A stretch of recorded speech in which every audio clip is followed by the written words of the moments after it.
ఈ పాడ్కాస్ట్ నచ్చితే లైక్ చేయండి, షేర్ చేయండి, సబ్స్క్రైబ్ చేయండి, ఫాలో ఫాలో అవ్వండి.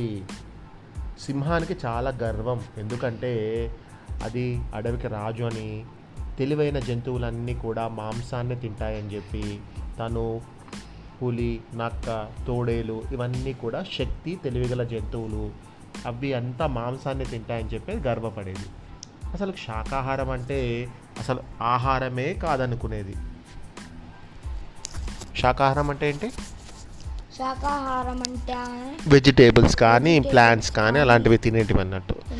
ఒకసారి శాకాహార జంతువులన్నీ సింహానికి తెలియకుండా రహస్యంగా సమావేశమయ్యాయి. ఈ సింహం ప్రవర్తన గురించి తమ కష్టాలను ఏనుగుకు చెప్పుకున్నాయి. చివరకు ఏనుగును పావురాన్ని సింహం దగ్గరికి రాయబారానికి పంపాయి. ఎందుకు అంటే ఏవో మాట్లాడడానికి పంపించినాయి. అవి రెండు సింహం గుహ వద్దకు వెళ్ళాయి. ఏనుగు ఇలా అంది, ఏ మృగరాజా అని పిలిచింది. సింహం బయటకు వచ్చింది. రాజా, నన్ను మన్నించి నా ఈ విన్నపాన్ని మీరు వినండి. మీరు శాకాహార జంతువులను అనవసరంగా చంపుతున్నారు. అలా చేస్తూ పోతే మాంసాహారులైన మీకు రాబోయే కాలంలో తినడానికి ఆహారం లేకుండా పోతుంది. ఇంకా శాకాహారుల ఆహారాన్ని కూడా మీరు నాశనం చేస్తున్నారు.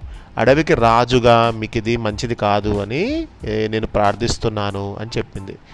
ఎంతో వినయంగా పక్కనున్న చెట్టు మీద కూర్చొని జరుగుతున్న దాన్ని చూడసాగిందా పావురం.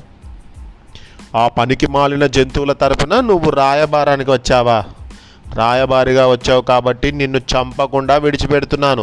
ముందుకంచి వెళ్ళు అని గర్జించింది సింహం. చేసేదేమీ లేక వెనుదిరిగాయి ఏనుగు, పావురం. సింహాన్ని ఎదురించడం చాలా కష్టం, అసాధ్యం మాత్రం కాదు.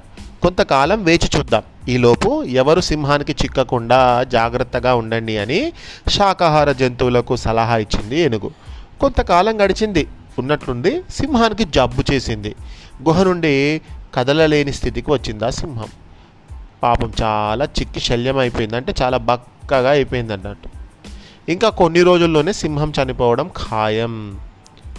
ఇక శాకాహార జంతువులన్నీ మరోసారి సమావేశమయ్యాయి. సింహం చనిపోతున్నందుకు అవి సంతోషించాయి. సింహం త్వరగా అడవికి రాజుగా ఉండాలని, సింహం తర్వాత రాజుగా అడవికి ఉండాలని చెప్పి ఏనుగుని కోరాయి. అయితే అందుకు ఏనుగు నిరాకరించింది. సింహం మనకు శత్రువు కాదు, సింహంలో ఉన్న చెడ్డ గుణమే మన శత్రువు. చావు బతుకుల్లో ఉన్న సింహాన్ని బతికించే ప్రయత్నం చేద్దాం, అప్పుడు సింహం తప్పకుండా మారుతుంది అంది ఏనుగు. సింహానికి వైద్యం చేసి బతికించే బాధ్యతను జంతువులన్నీ కోతికి అప్పగించాయి. రకరకాల ఆకులు, వేర్లతో వైద్యం చేసిందా కోతి. తేలికగా జీర్ణమయ్యేలా పండ్ల రసాలను సింహానికి ఆహారంగా ఇచ్చింది.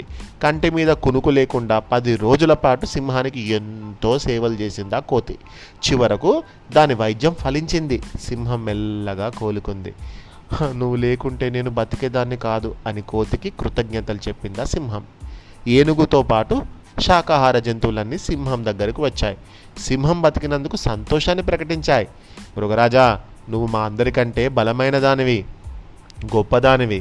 అయినా నీకు జబ్బు చేసినప్పుడు శాకాహార జంతువు కోతి వల్లే నువ్వు బతికావు. నీకు జబ్బు చేసినప్పుడు శాకాహారమే నీకు ప్రాణం నిలబెట్టింది.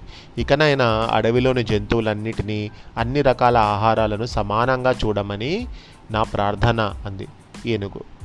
మృగరాజా, నువ్వు జబ్బుతో చనిపోతే నీ తర్వాత ఈ అడవికి ఏనుగు రాజయ్యేది. అయినా ఏనుగు నువ్వు బతకాలని కోరుకుంది. ఏనుగు పట్టుదల వల్లే కోతి నీకు వైద్యం చేసి నేను బతికించింది అంది కుందేలు. సింహంలో పూర్తిగా మార్పు వచ్చింది. ఆకలి తీర్చుకోవడానికి తప్ప ఆధిపత్యం చూపటం కోసం ఏ జంతువు మరో జంతువును చంపకూడదు. అంతేకాదు, ఏనుగును మన రాజ్యానికి మంత్రిగా నియమిస్తున్నాను అని ప్రకటించింది ఆ సింహం.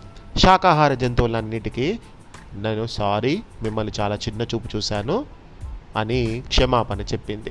ఇక అప్పటి నుంచి అడవిలోని జంతువులన్నిటినీ, అన్ని రకాల ఆహారాలను కూడా సింహం సమానంగా చూడసాగింది. అన్ని జంతువులతోనూ స్నేహంగా ఉండసాగింది. ఇంతటి చక్కటి కథను రాసిన వారు కల్లేపల్లి తిరుమలరావు గారు. శుభరాత్రి.